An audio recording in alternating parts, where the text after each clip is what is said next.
Ahí quedó bueno. Ya, buenos días, bienvenidos. Espero que le haya servido la semana de estudio y vacaciones. Vamos a seguir siempre repitiendo el tema de las distintas operaciones, como para ir reforzando, que es el fin de lo que queremos hacer como proceso. Pero ahora vamos a hablar de la interfase. Cuando hablamos de interfase, ustedes me imagino ya han visto los anillos rushing de la columna de destilación. Cuando tú dejas caer el líquido, esto se moja y forma una película que se pone en contacto con vapor. Eso es una interfaz. Entonces aquí lo que va ocurriendo, lo voy a poner en forma directa acá. Suponte que tienes un gas que es absorbido. En la medida que se acerca a esta interfase, que no sabemos ni qué espesor, no se sabe, pero teóricamente hay una interfaz. La concentración va bajando porque parte de este se va absorbiendo en la fase líquida. Ahora, si uno lo mira por ya la película por el otro lado, se da cuenta que esta película tiene una composición en fase líquida un poco más alta. Y obviamente hacia el seno va bajando. Ahora, si sube o baja, va a depender si es absorción o si es desorción. Como esto es una absorción, tiene esa forma de perfil. Si fuera desorción, partiría una concentración alta en la fase líquido, gradualmente, ¿sí?, baja hasta la interfase, después queda una concentración alta en la película del gas, y después hacia el seno del gas baja. Esa sería desorción. Es importante entender lo que ocurre fenomenológicamente, y ese delta L, delta G, es con lo que jugamos para llegar al coeficiente de transferencia de materia, que es con difusión. Que esa es la ecuación, el Kg y el Kn. Y aquí empieza a aparecer algo que ya es distinto a todo lo que hemos visto. Estoy grabando.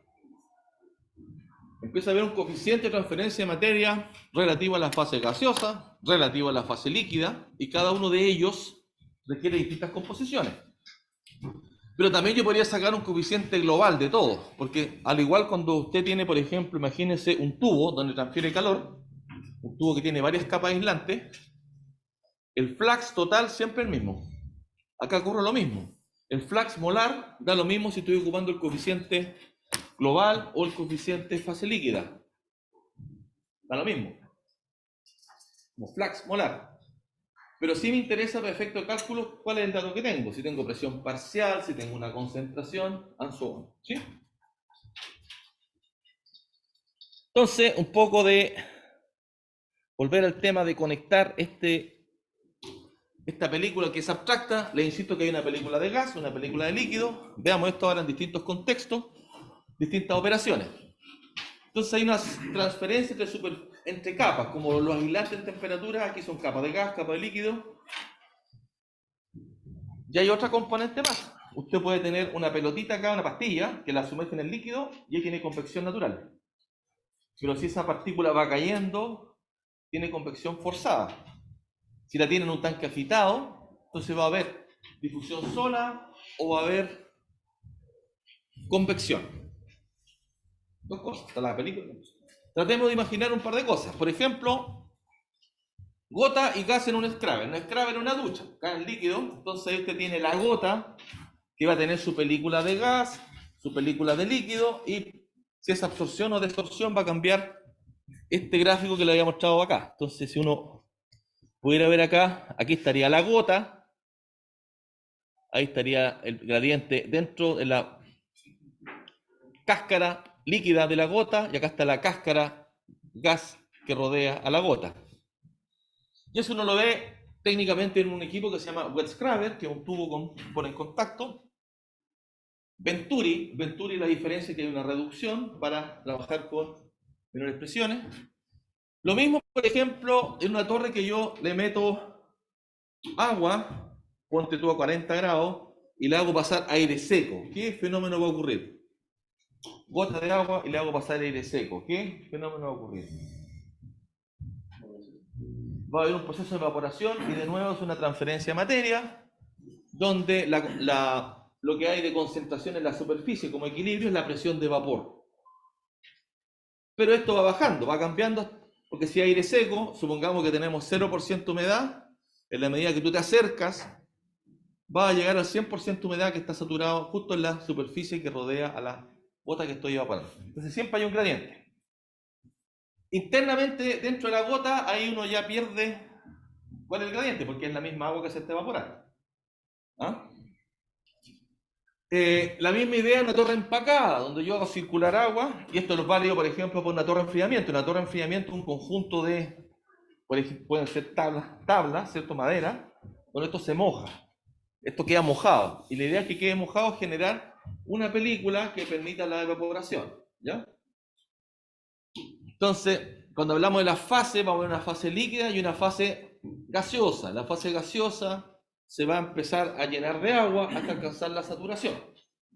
Mismo ejercicio que pasa si tenemos las gotas cayendo y inyectamos aire a un 100% de humedad. ¿Qué proceso va a ocurrir?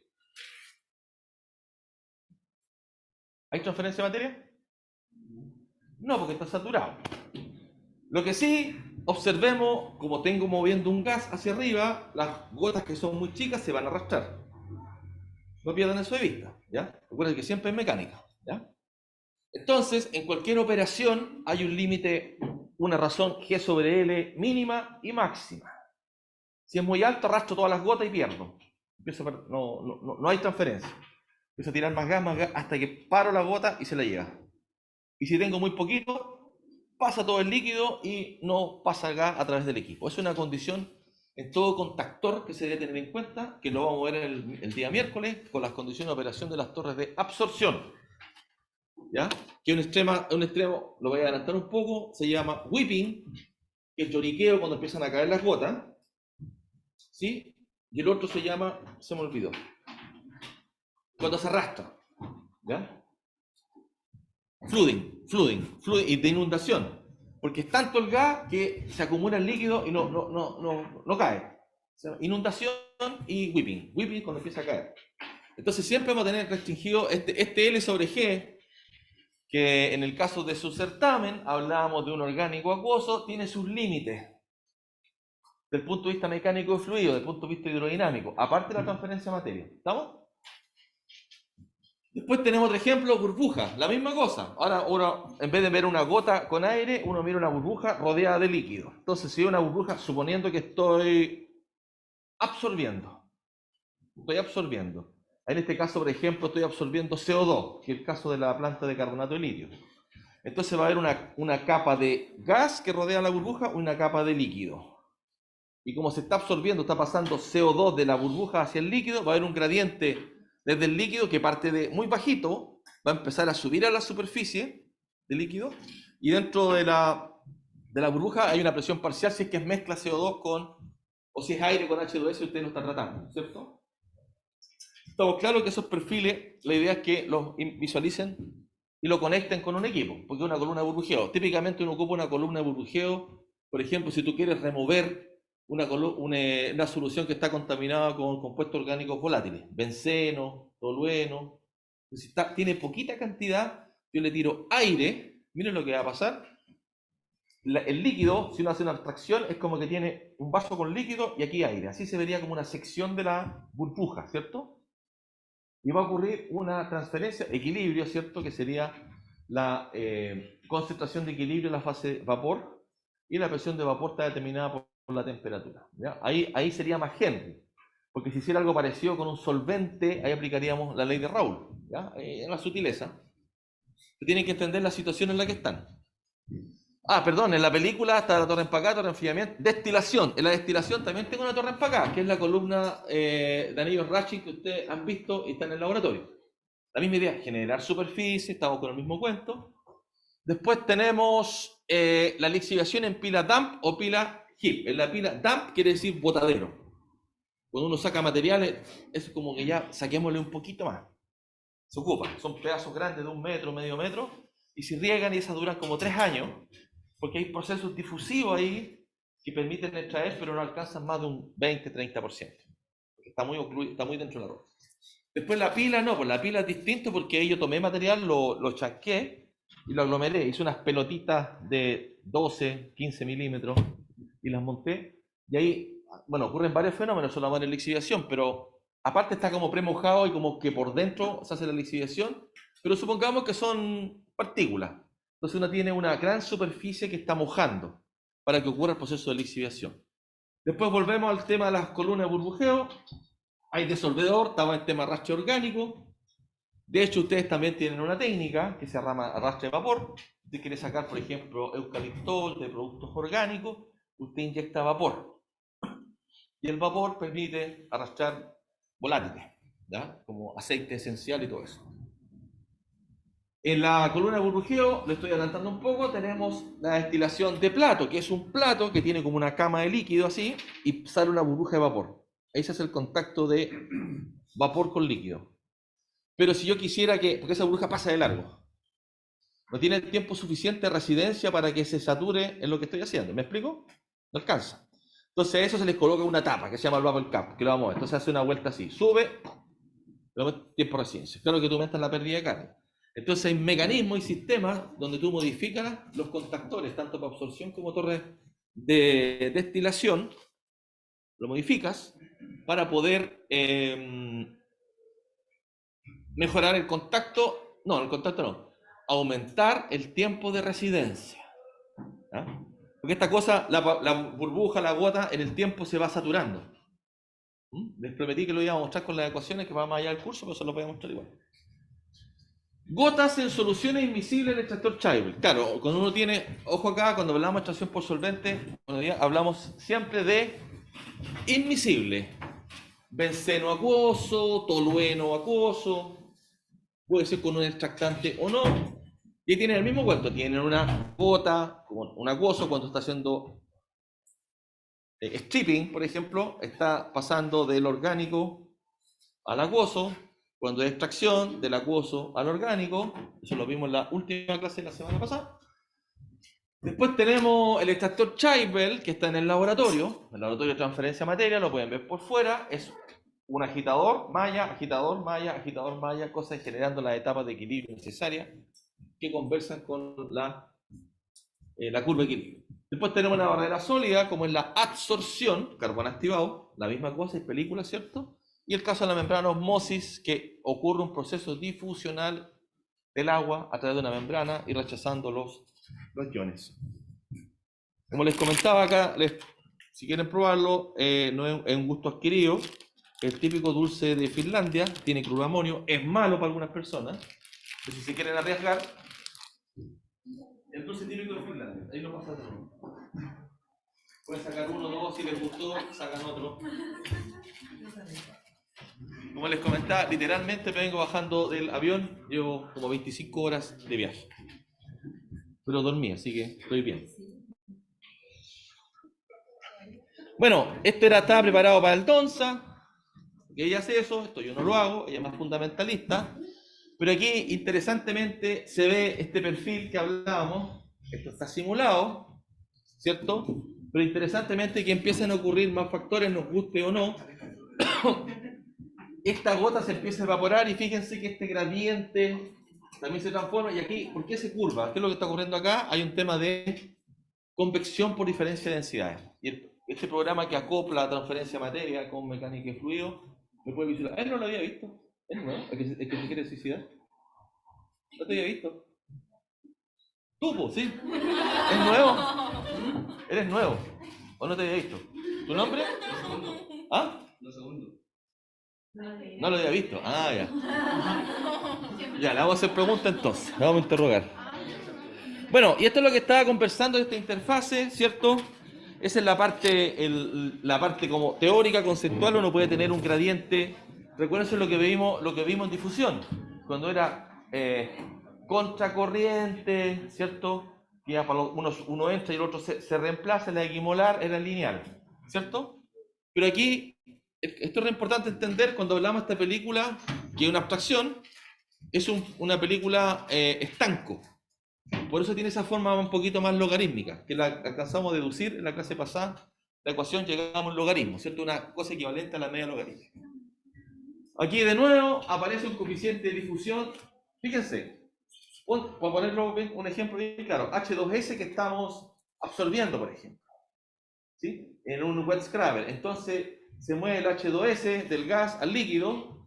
Entonces fíjense, hay un coeficiente de difusión de H2S en el aire, por ejemplo. Eso tiene un coeficiente de difusión. Pero también hay un coeficiente de difusión del H2S en el líquido, que es distinto. ¿Sí? Y este tiene un espesor de película que no sabemos a cuánto equivale, si es que lo viéramos como difusión. Y este tiene un espesor, una película gaseosa y película de líquido. Lo importante, conceptualmente, es que este flux que dice mol, unidad de tiempo, metro cuadrado, en esta capa es el mismo. Entonces, a veces yo podría calcular, porque los coeficientes de difusión son conocidos, podría calcular estos espesores de película. ¿Ya? Lo importante es entender que aparece un coeficiente de transferencia de materia referido a la fase gaseosa y un coeficiente de transferencia de materia referido a la fase líquida. Aquí entendiendo que esta es la concentración molar en la fase gaseosa en el seno del fluido, y acá está en la interfase, o al revés, dependiendo si es absorción o desorción. ¿Ya? Pero una está justo una es de equilibrio y el otro es la concentración que tú tienes en el gas neutral. Lo mismo acá en el líquido. En el líquido está la de equilibrio, fíjense, y estas que están acá van a conversar por algún modelo termodinámico. Y esta que está acá es la que tú tienes del seno del líquido que estás alimentando. ¿A quién no le gustó la pastilla? Así como que fue... ¡Ah! Sí. Es súper extraña, pero esto queda mejor con vodka. No traje, pero tengo aquí...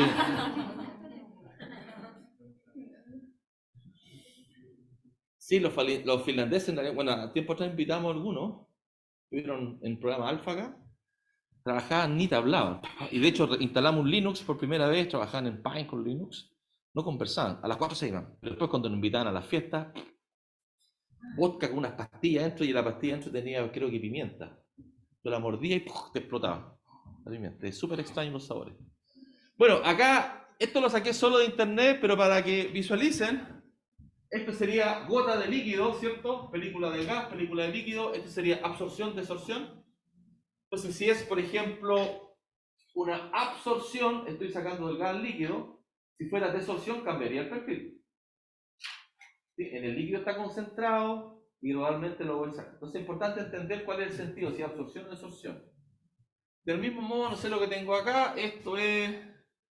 esto ya es una superficie sólida en la partícula, que tiene más extraña, porque tiene una película de gas y una partícula de sólido. Claro, entonces tú tienes una partícula que puede ser, por ejemplo, una adsorción, por ejemplo, donde el gas que está concentrado está difundiendo a partir de esta película abstracta de gas, ¿cierto? Este espesor de gas, después pasa a una película abstracta de sólido, ¿sí? Hasta que se transfiere a una, puede ser una esfera o lo que sea, ¿sí? Si estuviéramos, por ejemplo, haciendo reaccionar con un gas a un proceso pirometalúrgico o el caso de absorción. Pero siempre este mismo esquema. Este ya es mucho más claro. Aquí la interfase ya está. Fíjense que aquí hay una pequeña diferencia. Cuando tenemos una burbuja en el líquido, tenemos una interfase de gas y una interfase de líquido. Cuando tenemos una gota en gas, hay una interfase de gas y una interfase de líquido. Pero cuando orgánico acuoso, es una sola interfase, no. Ya están separadas, porque son fases invisibles. ¿Ya? Esa es como en la abstracción. ¿Ya? Y ocurre lo mismo. Aquí, de nuevo, cuando hablamos de extracción o cuando hablamos de stripping. Así, en analogía, la extracción es la absorción en el gas, en la extracción por solvente en la extracción. En la desorción, en absorción, en la extracción por solvente es el stripping. Usted también puede dar de stripping en desorción. Cuando tú dices yo tengo una torre de stripping, también se entiende que es de desorción. ¿Ya? Entonces hay sutilezas del lenguaje. ¿Ok? ¿Estamos? Entonces, volvamos aquí a esta ecuación fundamental, donde dice que ese coeficiente, ese Kc, ese flux molar que me determina la velocidad de transporte de moléculas, puede ser gramos, depende si hay pesos moleculares o no, es función del gradiente. ¿Ya?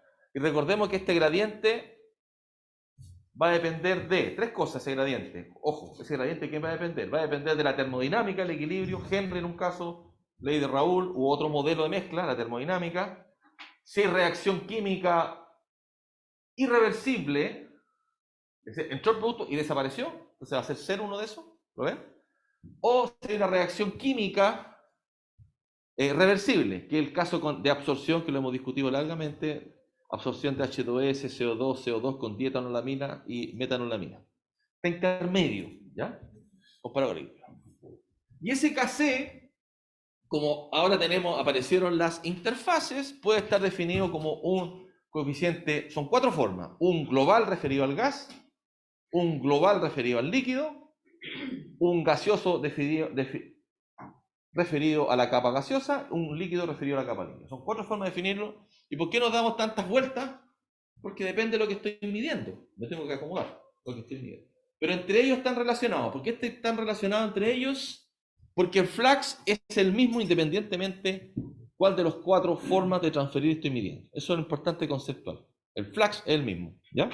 Lo que hablábamos de un aislante térmico que tiene varias capas de aislante, el Q que sale de ahí, el Q que sale es el mismo. Te van cambiando las temperaturas, ¿cierto? Entre capas. Aquí te van cambiando las concentraciones. ¿Sí? Va cambiando lo que pasa dentro de esta interfase, si es lineal o no lineal. ¿No? ¿Sí? Cuando dijo que habían 4 formas, ¿se refería que al coeficiente global? No. Cuando hablamos de coeficiente, hay 4 formas de definir coeficiente. Primero, globales o locales. Y dentro de eso, referido a una de las fases, que puede ser gaseosa o líquida. Ahí te da 4, los voy a ver. Ahí te dan las 4 formas. ¿Ya? ¿Sí? Y eso que dice uno partido que hace resistencia a la transferencia de materia, que se... Muy bien, esa es una forma de ver la resistencia que tiene hacia el flux molar. Es otra forma de verlo, porque después van a aparecer en las ecuaciones el 1 sobre Kc. Es como la resistencia.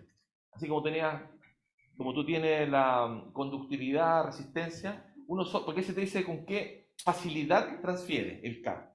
Y 1 sobre K es la resistencia. Que hay otras ecuaciones que te muestran. Lo que pasa es que uno las suma en serie, la resistencia, cuando las quiere sumar. Ella aparece, igual que la resistencia eléctrica, aparece ese concepto de, si uno quiere varias capas, las suma en serie, en el recíproco. Estos son los 4 globales que preguntaba o comentaba recién su compañera. Entonces fíjate que hay uno global, ¿sí? Pero acá hay una cosa extraña. Voy a definir voy a hacer uno referido al gas, pero acá tengo composición en gas, acá tengo composición en líquido. ¿Cómo lo voy a hacer? Viceversa, voy a hacer un global con el líquido, pero acá tengo la composición definida en gas. En cambio acá, este KG es equilibrio gas con gas. Me dan las unidades. Acá en la fase líquida, composición líquido, me dan las unidades. Entonces hay algo que me falta. ¿Qué es lo que me falta? Son ricos, me gustó. Minúscula es local, mayúscula es global. ¿Por qué es importante que te lo estoy diciendo? Porque, por ejemplo, cuando usted compra una torre de enfriamiento, le especifican el KG adimensionalizado por área, o el KL. Entonces depende de eso, qué es lo que uno mete. Ese es el dato que te dan el fabricante de la torre de enfriamiento. ¿Qué es lo que nos está faltando? Alguna condición de equilibrio. Y acá está, bueno, eso es lo que ya estamos viendo. Ustedes pueden revisar acá.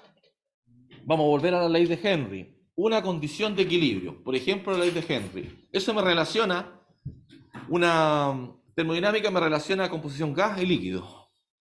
Ley de Henry, por ejemplo. U otro modelo de mezcla. ¿Se entiende, no? Tiene cara de, ¿qué está pasando acá? ¿Sí? Ya. Entonces, esta parte de la ley es importante entender. Cuando aparece la minúscula, son locales. La apóstrofe indica que tiene unidades, hay presiones parciales. ¿Por qué me conviene trabajar en presiones parciales? Cuando hago gas. En la fase líquida, concentraciones, mol litro. Cuando no aparece la apóstrofe, son fracciones, molares. ¿Estamos claros que va a pasar de presión parcial a fracción dividido por la presión total? ¿Ya? O sea, ya me está diciendo cómo convierto un K de un lado a otro lado, con la presión total. Y miren acá qué interesante esto. Este flux, que tiene un coeficiente global referido a la fase gaseosa, va a depender de la composición del gas, y al otro lado de la composición del líquido que está en el otro extremo. Perdón, la composición del líquido si yo estuviera en equilibrio. Digo, tengo esta composición de gas, ¿cuánto tendría el líquido? Esa es la fuerza impulsora que me permite este flux. Aquí no hay duda, ¿cierto? Esto con la interfase con el seno del líquido, y el KL, digo acá. Cuando tengo esta composición, ¿cuánto tendría si estuviera en equilibrio?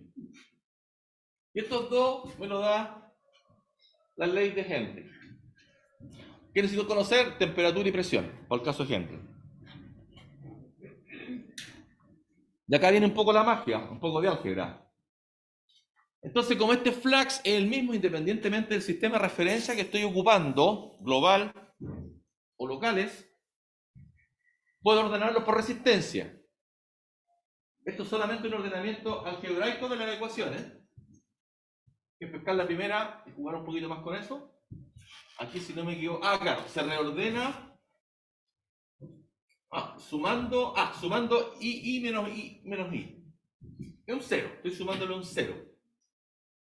Al sumar ese cero, aparece otro término acá, que no voy a entrar en detalle pero lo que uno hace aquí, a ese término acá arriba, uno le suma un cero.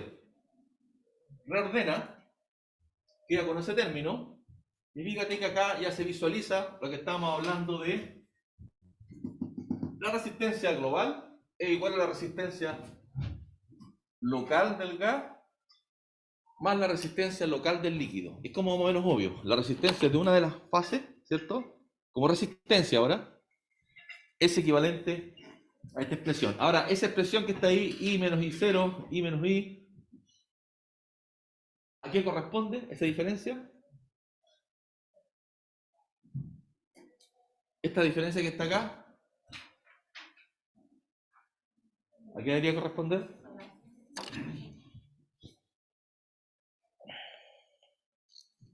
A una pendiente. Y esa pendiente, para cualquier punto X, si es un caso idealizado, es la ley de Henry. Es la pendiente que me dice la ley de Henry. ¿Ya? Para cualquier punto. Entonces, esta expresión de suma resistencia, lo conceptual es esto, que la suma de la resistencia entre capas es la misma que una global. Okay. 1 sobre K es la resistencia a la transferencia de materia. Y acá me está diciendo que esta global va a ser la resistencia que impone la fase gaseosa y la resistencia que impone la fase líquida. La resistencia que impone la fase líquida. Ahora, ¿por qué hago este artilugio de M sobre KL? Porque lo tengo que llevar a unidades de resistencia en fase gaseosa. ¿Qué es lo que hace el M? Me pasa de fase líquida a fase gaseosa. O sea, esto que está acá sería una resistencia expresada en forma gaseosa. ¿Por qué? Porque estoy usando la ley de Henry. Entonces, fíjate que interesante. Cuando uno tiene procesos, reacciones químicas, uno dice cuál es la fase controlante. Y esto también es válido para la lixiviación, para extracción por solvente. O sea, esta es una cosa súper importante para los ingenieros de procesos. Entender que los procesos de transferencia de materia, indistintamente que lo que es, uno va a tener estas películas. Y dice, si es controlante por la fase gaseosa, le meto más turbulencia. ¿Ok? Depende del proceso. ¿Ya? Entonces uno empieza a decidir y tomar cosas. ¿Estamos claros? Conceptualmente hoy quedamos en que un coeficiente global donde hay interfaces va a ser la suma de la resistencia que impone cada una de sus fases. Y entendiendo que cuando tengo expresado un coeficiente en base a una fase que es distinta, por ejemplo esta del gas, la tengo que convertir o recalcular de acuerdo a un modelo y algún equilibrio. Como por ejemplo la ley de Henry. ¿Por qué? Porque es lineal y es fácil. ¿Qué tengo acá? Claro, entonces ahora esa en realidad se va a traducir en un modelo matemático. Acá, ¿qué es lo que tengo? Por ejemplo, si cambio la temperatura, fíjense, con la temperatura, ¿qué pasa si yo subo mucho la temperatura? Va a haber mucha resistencia a la transferencia. Se va a desorber porque me cambia la pendiente. Y fíjate que esto depende de cada tipo de elemento. Si es oxígeno, si es CO2, esta solubilidad, su función de temperatura. y si tengo otra solución. Ahora, efectos prácticos, estas complejidades porque no son todas lineales, por eso ocupamos programas, como el Aspen. El Aspen tiene una base de datos de 10.000 componentes. Aparte de los modelos que tú eliges. ¿Ya? Tiene los componentes y las bases de datos de las propiedades de los elementos y de los parámetros de los modelos. No sé si me explico. Uniquac, Farland, Margules. Esa es la gracia. ¿Ya?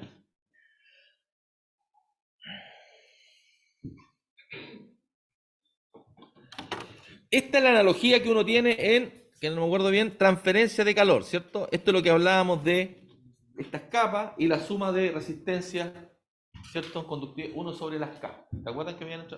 Cuando ustedes querían llegar a la ecuación de cuánto era el aislante total, hacía la sumatoria de los 1 sobre K. Esa es la misma idea que ustedes ya la han visto, la han usado. ¿Sí? Eso es lo que estamos viendo acá. Esto lo saqué de esta página que lo explica esta analogía. Esto que está acá serían los coeficientes por fase, ¿cierto? Más detalle está un profesor de la Universidad de Lund, en Suecia. Si lo llevamos esto a transferencia de materia, es lo que acabamos de escribir. O sea, hay un KG, por ejemplo, o podría ser un KL también. 1 sobre KL va a ser igual a 1 sobre KL más M sobre KG. ¿Sí? 1 sobre KL mayúscula va a ser igual a 1 sobre KL minúscula más M sobre KG minúscula. ¿Sí? ¿Y por qué nos interesa eso? Porque queremos ver lo que llamamos cuál es la fase controlante. ¿Y para qué queremos ver eso? Para ver qué es lo que hacemos. Si quiere reducir tamaño de partícula, tamaño de gota, si quiere cambiar su proceso, el nivel de mezcla.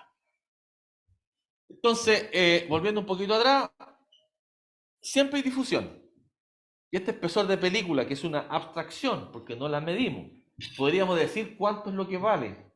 Producto haber calculado, ¿cierto? Haber medido una transferencia, un ejercicio, un experimento, pero en realidad es una abstracción. Y de hecho, medir difusión tiene mucha incertidumbre, porque depende de muchos factores, no son componentes puros, ¿ya? No obstante, nos permite dimensionar equipo y todo. ¿Ah? Equipo. Después hay otra cosa más, que esta cosa en el tiempo va cambiando, ¿cierto? Entonces no es lo mismo por ejemplo, una burbuja o una gota que gradualmente se empieza a llenar de la molécula que está sacando, sigue subiendo, se empieza a llenar más y más y más, hasta que pasa un tiempo y se satura. Eso no lo sabemos. Aquí estamos diciendo cuál es el flux que tiene, pero no hemos dicho en cuánto tiempo se me llena. Por ejemplo, para tener en mente, en el caso del secado spray, el secar un producto que entra un 90% de humedad, una gota, o el aspersor, ¿cuánto tiempo cree que se puede secar? ¿Un secado spray? Tiene un número. 3 segundos. Una gota en un secador spray, una gota, 90% de humedad. Tengo leche, tengo marisco, huevo. Yo lo he hecho huevo, hemos hecho huevo en polvo.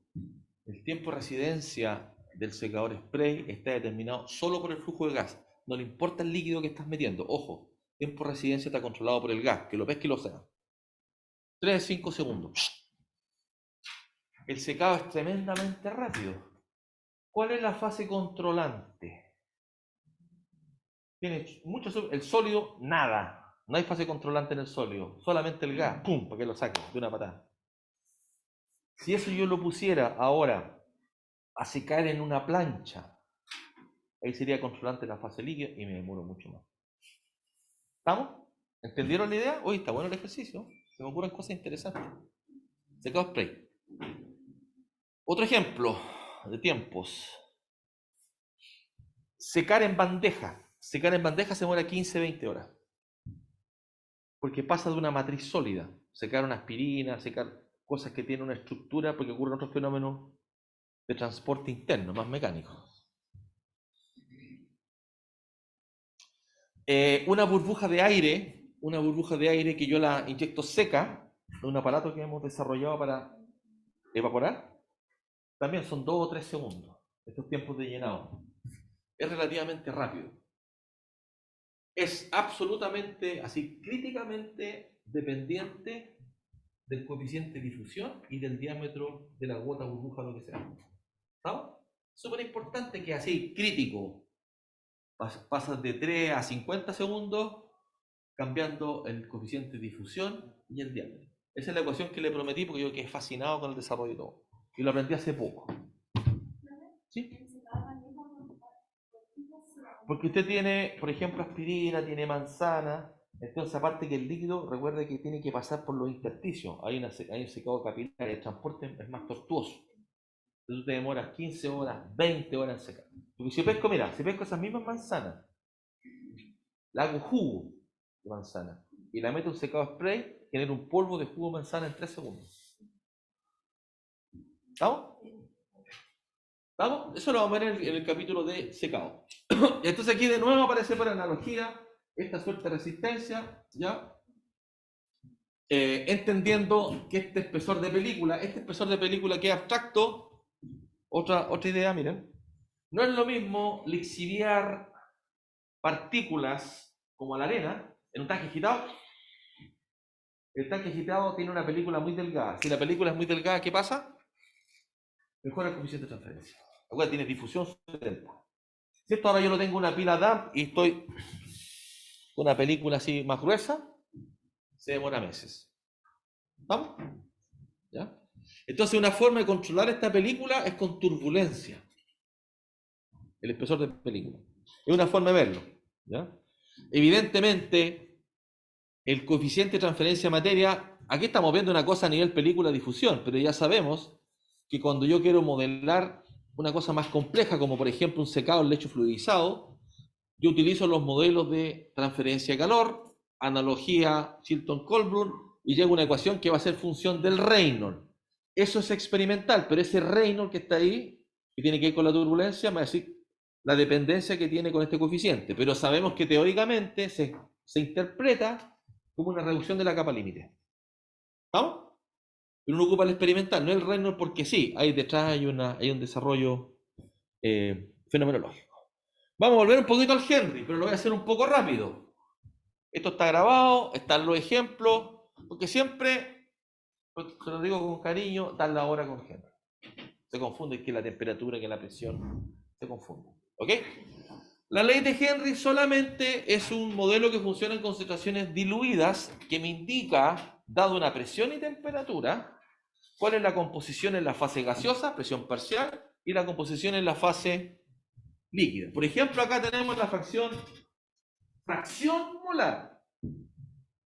Normalmente se expresa como mol litro, aquí es fracción moles de CO2 sobre los moles totales que tengo en el agua. Por eso bajito el número. Y acá tengo la presión parcial. Entonces, ojo con las unidades. Entonces aquí me dice que la presión parcial del gas va a estar dado por esta constante de Henry, que es función de la temperatura, por la composición, en este caso, fracción molar. Ojo que tienen que tener muy clarito las unidades del valor de la constante Henry. Si tiene unidades de presión, es presión parcial. Si tiene unidades de mol o fracción, ¿ok? Porque, por ejemplo, creo que haga un cálculo. Sí, hago un cálculo. Claro, aquí está expresado, fíjate, aquí está expresado como fracción. Claro, ese P total por el IA me da presión parcial. Es la presión parcial, ¿cierto? Eso es igual a la constante de Henry. Fíjate, ¿qué unidad tiene la constante de Henry? Tiene fracción molar, la fase líquida. Entonces aquí la constante de Henry de los dos disueltos en agua a 238 Kelvin es 4,38 por 10 a la 4 atmósfera, porque acuérdense que es presión parcial, dividió, la puse, fracción molar, que es nada, no tiene unidades.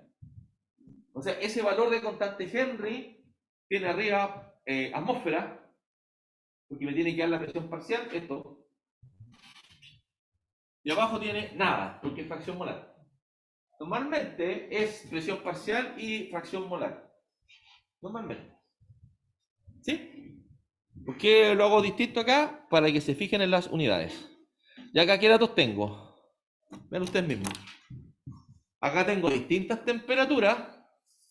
Están las unidades, ¿no? Claro, aquí está calculado. Aquí está expresado como fracción molar. Es decir, por ejemplo, ¿qué pasa si usted tiene un gramo de SO2 en agua? tiene que calcular cuántos moles de CO2, ¿sí? 1 gramo por cada, para hacerla fácil, 100 gramos de agua, para hacerla fácil, o 1% en peso. Ya uno es agua, y 99 es agua y 1 es CO2.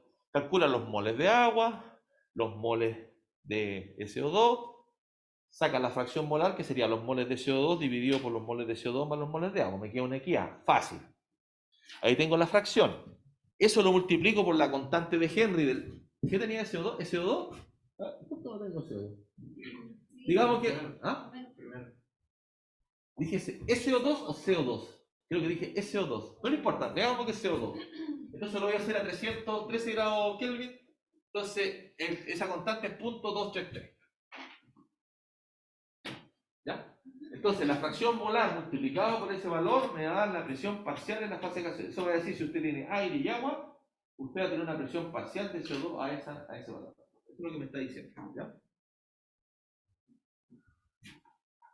Referencia, lo hacían hace tiempo, ni calculadores tenían, 29. Ok. ¿Ustedes saben por qué los buzos tienen que usar helio en los tanques en vez de nitrógeno? Aparte que uno habla mucho, gusta y hacer experimento, hacer cerveza con cerveza, divertido. Tomar cerveza y hablar. Bueno, a decir al Tomás que no haga. Si un cilindro de helio eso es de cumpleaños. ¿Por qué agregan? ¿Alguien sabe por qué agregan helio? Pero pensemos un poco, ¿por qué el helio? Miremos aquí el helio. ¿Está el helio? Fíjate los valores que tiene, súper grande el valor. Si es súper grande el valor, es harto más grande.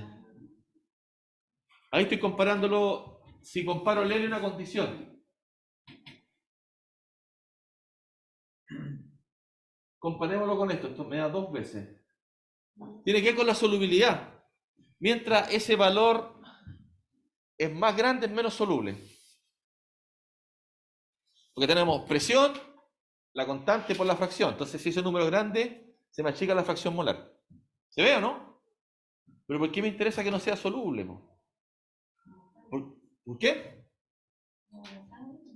¿Qué pasa con la sangre? Me estoy acordando nomás de cosas, pero no lo entendió bien. Lo que pasa es que cuando tú respiras oxígeno con nitrógeno, te va a las profundidades 20 metros y el nitrógeno se disuelve, la ley de Henry, está ahí a presión. Y después cuando sale el nitrógeno se desorbe, hace burbujita y mueres. Entonces el helio no se disuelve. Entonces se mezcla helio con oxígeno. Y esto lo inventó Jacques Cousteau. Y ni siquiera era posesista. ¿Ah? Y eso sale de acá, po. Fíjate que te da 12, el oxígeno, el nitrógeno está. ¿Te fijas, no? A unos 280, el doble. ¿Estamos? Y aparte que no sea tóxico para que lo puedas respirar. Entonces se solubiliza el nitrógeno en tu sangre. Y eso es así. Ustedes pueden investigar por qué ocupan helio los buzos. Entonces cuando ya tú te despresurizas, el helio nunca estuvo disuelto. ¿Estamos, no? Bueno, acá hay un cálculo. No, ¿recuerdo lo que hice acá? Está muy chico. Aquí tengo un cálculo, presiones. Aquí no alcanzo ni ver. Está muy chico. La verdad no me acuerdo qué puse acá.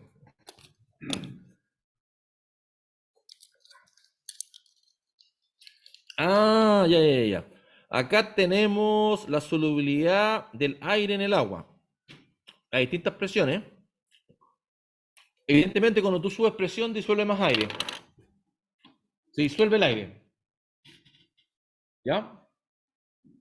Lo mismo la CO2. Metes presión, 60 psi tiene las bebidas efervescentes.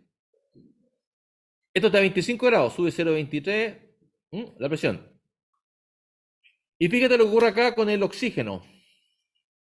Hay una bajada grande de oxígeno. Si tienes agua a 15 grados y si está muy caliente a 25, podemos decir, ya, aquí fría. Podemos decir que baja a la mitad. ¿Por qué estoy preocupado? Puse ahí las termoeléctricas y el oxígeno, solo el oxígeno. ¿Combustión? ¿Ah? ¿Combustión? No es combustión. Volvamos un paso para atrás. Termoeléctrica, da lo mismo si es metano, si es diésel, carbón, da lo mismo. Es una central térmica que genera vapor y el vapor tiene que condensar. ¿Estamos de acuerdo? Ciclo termodinámico. ¿De acuerdo? Vapor, turbina, después se condensa, bomba a presión, ciclo Rankine. ¿Ya? Tienes que saberlo. ¿Cómo enfrías? Con agua. Torre de enfriamiento, aeroenfriadores. Lo que normalmente se hace es, se llama un sistema abierto de enfriamiento que tiene las torres grandes, sacan agua de mar, pasan por los condensadores, enfrían, condensan el agua y vuelve al circuito. Son circuitos separados, ¿cierto? Y el agua de mar me sirve para enfriar en grandes cantidades, un sistema de enfriamiento con agua de mar. Para los condensadores. ¿Estamos claros con la termodinámica, no? ¿Se acuerdan? ¿Saben de lo que estamos hablando, cierto? Central térmica, nuclear, lo que sea, genera vapor, el vapor pasa por una turbina, después esos gases que no den tan saturados, los condensa, ahí los tienes en baja presión, tienes el líquido después metes bomba, sube un poquito en la campana esa del ciclo Rankine, ¿cierto? Metes presión, lo vuelves a meter a la caldera y tiene el ciclo cerrado. Pero la parte del condensador se enfría con esta agua. Lo que pasa es que las grandes termoeléctricas, como mejillones, eleva un poquito, pues toma a 15 y descarga, no sé, a 20 el agua. Ahí, la descarga a 20. Tenés agua a 15 y después llegan los pescaditos. Rico el agua aquí, rico. Pero tiene un problema. ¿Cuál es el problema? ¿Y qué sigue? Te faltan entre medio. Las termoeléctricas contaminan térmicamente ambientales. Las termoeléctricas contaminan térmicamente las costas, generando un gran daño ambiental y mueren las tortugas. Reportaje en Antofagasta, tortuga termoeléctrica, busca. Mueren las tortugas. Pero la pregunta es ¿por qué se mueren las tortugas? Como usted es ingeniero de proceso, y no se queda en la farándula de la noticia, tiene un conocimiento más técnico. Primero sabe dónde viene la contaminación térmica. ¿Por qué se mueren las tortugas? La cadena de eventos es la siguiente. Tú subes la temperatura, baja la solubilidad del oxígeno, reduces nutrientes para el microplancton, menos microorganismos, cadena alimenticia, pescados chicos no tienen para comer, menos pescados chicos, menos pescados grandes y las tortugas quedan sin pescado. ¿Ves que saben? ¿Ya? Por eso puse este ejemplo de la solubilidad. Entonces, justamente, eso es lo malo de la contaminación, pero para nosotros como ingenieros de proceso nos sirve. En caliente desorbe y en frío absorbe. Entonces jugamos con esa propiedad de desplazar la curva de equilibrio con intercambio de calor. Fíjense el ejemplo 1 que les mostré con el CO2. ¿Sí? Acá hago un cálculo que lo van a revisar ustedes. Tienen que hacer el cálculo. Yo ya soy viejo, lo hago siempre de nuevo, lo he hecho a mano, después lo paso a planilla. Lo hago a mano, multiplico y todo, y después lo paso a planilla y después a MATLAB y hago otras cosas más interesantes. Pero tienen que hacerlo, si no lo hacen nunca van a aprender en la vida. En la clase, acuérdense que son 12 horas de estudio a la semana este curso, 8 créditos, SST. O sea, 12 horas de trabajo, la clase, los laboratorios, los informes, pero está todo calculado. Tienen 1 hora de estudio solo para el quiz. La medió. Más ejemplos de solubilidad. Para decir que la cosa no es lineal. Fíjense el SO2. ¿El SO2 es soluble o no es soluble? Fíjense la curva. Cuando es bien parada, ¿qué quiere decir? Que no es soluble, aguanta poquito en el líquido. Necesito meterle mucha concentración. Mientras más acostada es la curva, más líquido me permite tomar. Si es así, es mezquina para absorción o desorción. ¿Ya? Miremos el amoníaco a 20 grados, el amoníaco a 10 grados. Les recuerdo, en la medida que tú bajas la temperatura, aumenta siempre. Baja la temperatura, aumenta la solubilidad. Lo que hablamos del oxígeno y los pescaditos, ¿no es cierto? Como contaminan térmicamente, y lo mismo la corriente del niño. La corriente del niño es una corriente térmica, ¿cierto? Que Humboldt la ayuda a enfriar, pero cuando hay corriente del niño, esa es la razón técnica, o la solubilidad del gas.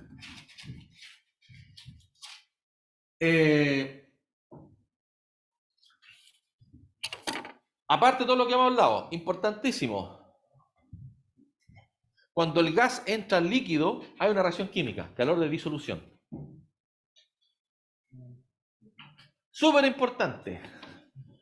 Porque fíjense, tú tienes esta curva maravillosa, haces los cálculos y todo, pero dentro de tu torre se absorbió, pues se empezó a calentar y se empezó a correr la curva. O sea, absorbe y se corre, absorbe y se corre, absorbe y se corre, y eso es malo. ¿Me explico, no? Porque tú partiste con una línea de equilibrio, pero en tu mismo equipo, como hay un proceso de calentamiento por la absorción de una reacción química, se me corre la curva. Entonces, fíjense que en los procesos de absorción hay que considerar los calores de reacción. El caso más extremo es la absorción del SO3 con ácido sulfúrico con un calor tan alto que no puedo trabajar con una razón normal, digamos. Si trabajo con una razón 300 de gas y una de líquido. Porque se calienta mucho, tengo que meterle de a poquito. Y estos son los distintos calores de reacción. Hay para los dos lados, exotérmico y endotérmico. ¿Ya? Pero es importante considerar que hay calores de reacción. ¿Estamos claros? Porque si eso me cambia la temperatura, me cambia la curva de equilibrio. El H2S en agua, claro, pues terrible lo que estaba hablando recién.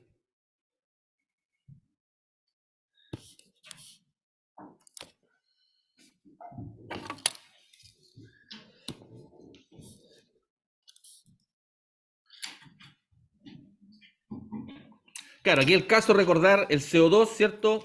Cuando usted abre la botella, si está caliente o está fría, una botella de champán fría es mejor que una que está caliente. Salta el corcho, ¿cierto?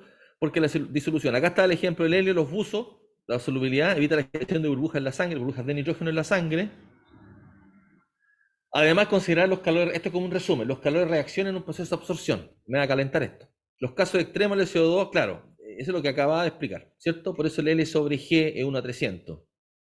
Entonces aquí aparece un proceso que es una absorción adiabática, que quiere decir sin que yo saque calor, y por tanto, no sé si se alcanza a ilustrar bien acá, yo partí con esta curva, y producto de que se calentó, sigo trabajando con esta, como esa segunda se calentó, y la curva de equilibrio, que la conocemos normalmente para una sola temperatura, en este caso se tiene que corregir y ajustar, producto de que en la absorción se generó calor. Entonces sería una absorción, la punteada sería una curva de equilibrio que no existe, que no es real, y es producto de la absorción.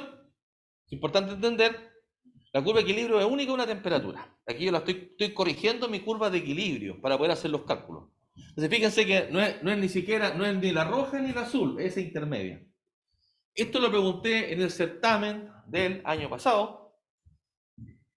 No voy a hacer exactamente lo mismo, pero revisen la pauta, porque hay cosas conceptuales que están entendiendo. Y generalmente, ¿qué es lo que uno tendría que hacer?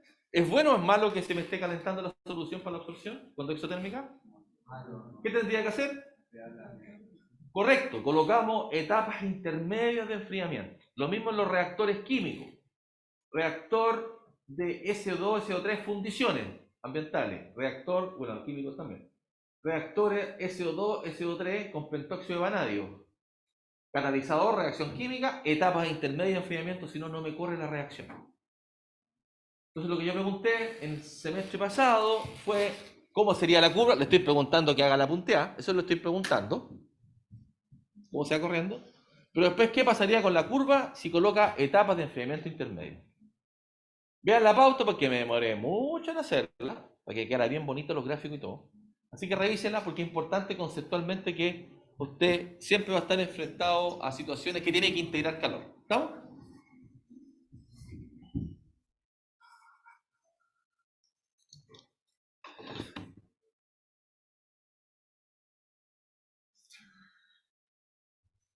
¿Qué tenemos acá? Dense un minutito ustedes para interpretar el mono primero. Es muy parecido a lo que vimos en la clase 1, pero otra cosa. ¿Qué tenemos acá?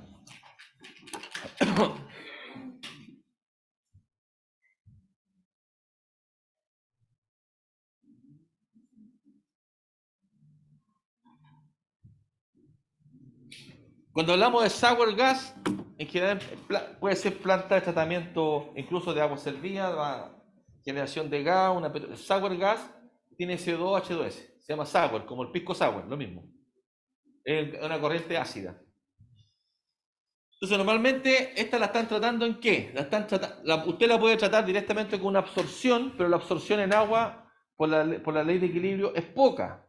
¿Cómo uno la puede mejorar? Si la hace reaccionar con algo. Una forma de reaccionar con algo es la etanolamina, son absorbentes como que lo captura y después con temperatura lo suelta. Y la otra es meterle soda. A mí me gusta más la soda. Bueno, es que me gusta. La soda es una buena opción porque genera una reacción irreversible en condiciones oxidantes, puede generar azufre y el azufre se comercializa. O sea, un problema que contamina, uno llora, cerraron fundición por el SO2, ¿cierto? ¿Sí? ¿Sí? Ese problema se puede convertir en un producto, que sería azufre elemental. ¿Ya? Entonces, en este caso tiene dos etapas porque estoy recirculando mi amina. Entonces, esto es idéntico al ejemplo que les mostré en la clase 1. Les pido que revisen la clase 1 con el CO2. Estoy tratando un gas sour ahora, lo meto en una torre. Esa de try quiere decir platos. La tengo líquido, burbujeo el gas, lo hago pasar. Como en la torre de destilación que ustedes van a ver y van a trabajar, van a ver que la cosa burbujea. ¿Ya? Burbujeo. Ya le saqué el H2S. ¿Por qué? Porque ese líquido tiene amina. O sea, cuando se pone en contacto el líquido con la amina, va a pescar el H2S, químicamente lo va a capturar. Y el gas se va a ir sin el H2S. ¿Ya? Bueno, en realidad siempre se va un gas, se dan ppm, ojo, se dan unos poquitos ppm de H2S, pero eso no los puede pasar por un absorbente. Absorbente con permanganato de potasio, no veo que anotan. Como una segunda etapa, un segundo tratamiento, los gases salían, los trata con un absorbente. ¿No notó? ¿Ah? Que eso también lo vemos en un capítulo. Trabajamos con una compañía, con su absorbente, los pellets, eso. Les puedo regalar tubito para que los vean los pellets como son, con permanganato, para que sepan de qué se trata. Y eso reacciona químicamente por oxidación. El permanganato es un oxidante. Y te echáis todo. SO2, gases, cuestiones de onda. Esos problemas del colegio que tenían en ventana, que no es por la fundición. Eso lo vamos a ver en el capítulo de absorción. Ese líquido que quedó cargado recupera calor acá. ¿Por qué? Porque me interesa que aquí sea frío. ¿Por qué me interesa que sea frío? Porque ya lo que hablamos de la absorción, ¿cierto? Las capas y todo eso. Después, esto es una torre que también es de try, que también es de plato. Se dice amina rica. Amina rica. Porque está cargada en el H2S con la amina. Y aquí se mete vapor. ¿Por qué quiero meter vapor? Para desplazar la curva de equilibrio. Estábamos así en frío. Y cuando le meto calor o temperatura a vapor, la curva de equilibrio de la mina quedó así. Entonces me queda muy poquita tolerancia para el líquido y lo bota. Perdón, para el gas y lo bota. Y ahí me queda, fíjate, me queda un condenso nomás después. Ahora, ¿cuál es la gracia de la ingeniería de proceso? Que tú partes una concentración diluida. Pues yo podría hacer lo mismo aquí, condensar los gases, pero es mucho flujo. Entonces lo que uno hace, concentra un poquito, y después porque después tratar eso, precipitarlo, reactor químico, es más fácil. Entonces uno va achicando, va concentrando. ¿Cachan la idea? Y esto es un reboiler que es como una destilación, pero no es no se vayan a equivocar, me lo voy a preguntar, no es una torre de destilación, es un desorbedor que funciona con vapor. Aquí no hay destilación. Si yo miro eso, si lo miro, ¿sí o no? Se parece al de la prueba, ¿no? Diría que una torre de destilación, tal cual. Pero no hay equilibrio líquido-vapor. Aquí, es una torre de desorción. ¿Estamos claros? Exactamente lo mismo que puse en la prueba 1. ¿Sí?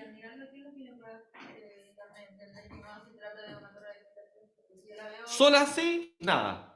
Voy a decir torrente. Pero cuando lo estás viendo con el conjunto de cosas, con el absorbedor. No, obviamente si coloco el mono, sí, pues, torre de destilación. Pero quiero que entiendan el contexto donde se está usando. No hay un proceso de destilación, sino una desorción. Ahí viendo, cachan el tiro, ¿cierto? Pero en la clase 1 no. En la clase 1 nada, nada. ¿Cierto? ¿Estamos? ¿Cómo? Es que no, pues. No, por eso te digo, si tú la ves así, no hay ninguna. La diferencia es ninguna. Por eso hablo de que tú tienes que verla en el contexto. Tú ves las otras cosas que están corriendo. Ah, no, está funcionando como una desorción. ¿Me explico? No hay destilación acá. ¿Ya? Pero fíjate, igual tiene reflujo, tiene condensador y todo. ¿Ya? Pero el proceso de desorción. Son las condiciones de operación. Regenerador, fíjense. ¿Cómo están las presiones? Ah, tiene dos cosas, no me había fijado. Espérate, 5. Perdón, recién me acabo de dar cuenta de una cosa. Uno puede trabajar con absorción y desorción con temperatura. Bien. Con presión. Y se llama pressure swing. Cambio de presión por con presión. Pero aquí tiene las dos. Aquí estás trabajando en la absorbedora, digamos, entre 30 y 50 grados Celsius, pero a 200 atmósferas. Está sacando todo. Y después el regenerador trabaja a más temperatura, pero de 1 a 4 atmósferas. Entonces tiene que haber una válvula acá. Control de nivel, no veo ninguna válvula. No, es que esta es la válvula de control del nivel. Falta una válvula, corrijan ahí, ese mono está mal. ¿Cuál de arriba? No, ese es control de presión de la torre, para descargarlo. La válvula de arriba es un sistema de control para la presión de la torre misma. La de abajo, control de nivel, para que tenga un nivel en el último plato. ¿Ok? Pero me falta una válvula que me controle la presión. Entre medio, la presión entre. Es que después vemos una cosa que se llama la pressure swing. Cuando cambiamos de estilación, pero falta una válvula que separa presión alta y presión baja. ¿Ya? Puede estar acá, en realidad, claro, porque esto está en baja y está en alta presión. Yo la pondría aquí la válvula. Bueno, no sé, porque también está en alta presión. Después, para que se flashee después. Si no se flashea, se convierte en vapor. La pondría después del intercambiador, la válvula. Si no se flashea, la presión. La pondría después para que el intercambiador sea líquido-líquido. Es mejor intercambiar líquido-líquido. ¿Ya? ¿Estamos? Y acá que tenemos... Uy, estoy ciego, qué mal. Acá tenemos los calores de reacción. Fíjate, hablamos de los calores de reacción. Yo le he hablado todo el rato de metanolamina, dietanolamina. Esto es solamente para la absorción de CO2 con los distintos posibles químicos que uno tiene. ¿Y por qué estoy interesado en los calores de reacción? Porque no quiero que se me caliente. Si se me calienta, pierdo capacidad de absorción. ¿Ya? Están todas las mismas concentraciones en peso. Y el alfa, no sé lo que es el alfa. El alfa es... debe ser de la constante equilibrio. Ya. Claro, este desplaza más el alfa de equilibrio. Acuérdense que con CO2 y el dietanolamina uno tiene un equilibrio, ¿sí?, que es distinto que si fuera solamente solubilidad Henry. Esto me permite extraer más en la fase líquida. Si aquí yo tenía 1, con un dietanolamina tengo 3. Por tanto, el gradiente es más grande y hago una mejor transferencia. Eso es lo que estoy haciendo. ¿Ya? Entonces aquí, claro, aquí pierdo un poco por este lado y se me calienta, pero tengo más capacidad. Lo que más se ocupa es el MEA y el DEA. No veo el DEA. El DEA, dietiletanolamina. El monoetanolamina y el dietanolamina. Eso uno lo elige cuando hace simulación en Aspen. Hay un trabajo que es con absorción, ¿cierto? En Aspen. No me acuerdo. Porque tienen una absorción que es con Chemsep. Pero creo que tiramos una absorción con... sí, pues va en la parte de... Justamente va en la parte adiabática. Porque va a tener un perfil de temperatura. ¿Ya? Ya, y aquí viene como un poquito más explicado esto de los perfiles, conceptualmente. Si no tuviera reacción química, me queda la concentración acá. Perdón, aquí arriba. Pero si tengo alguna reacción química, es mucho más plana. Porque hizo desaparecer el componente. Entonces veamos acá. Acá tengo la fase gaseosa que igual. ¿Por qué está tan alta? Es que el línea... Deja de entender el mono que no me acuerdo acá. Ahí parte de 0. Claro. Entonces aquí cuando tengo reacción límite, cuando llego a C0 porque tengo reacción total. No se absorbe y desaparece. Eso me genera el ganglio diente que veo. ¿Ok? Eso es lo que veíamos acá. No me acuerdo bien. Esto está del Perry por si acaso. No me acuerdo bien.